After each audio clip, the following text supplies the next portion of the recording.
The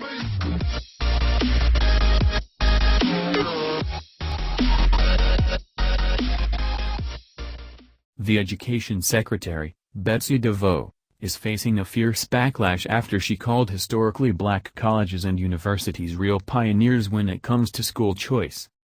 On Twitter, hundreds of angry users accused her of ignoring the fact that many of the schools were founded because black students were not allowed to attend segregated white schools, not because education pioneers wanted to give African Americans more options in higher education. Ms. DeVos, an aggressive backer of publicly funded vouchers that public school students could use for private school tuition, released her comments Monday evening shortly after meeting with several presidents from historically black colleges and universities.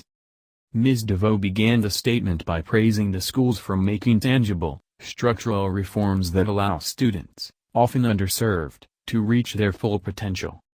They started from the fact that there were too many students in America who did not have equal access to education, she said in the statement. They saw that the system wasn't working, that there was an absence of opportunity, so they took it upon themselves to provide the solution. Historically black colleges and universities are real pioneers when it comes to school choice, the statement continued. They are living proof that when more options are provided to students, they are afforded greater access and greater quality. Their success has shown that more options help students flourish.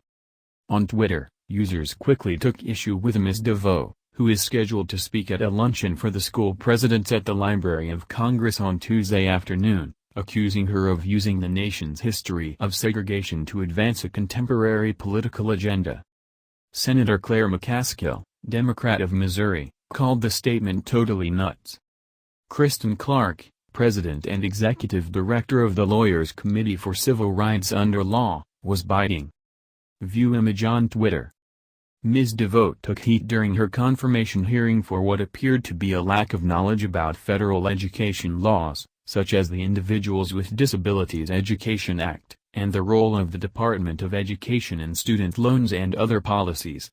Those lapses were cited by two Republican senators, Lisa Murkowski of Alaska and Susan Collins of Maine, who voted against her confirmation, which ultimately passed when Vice President Mike Pence cast the tie-breaking vote.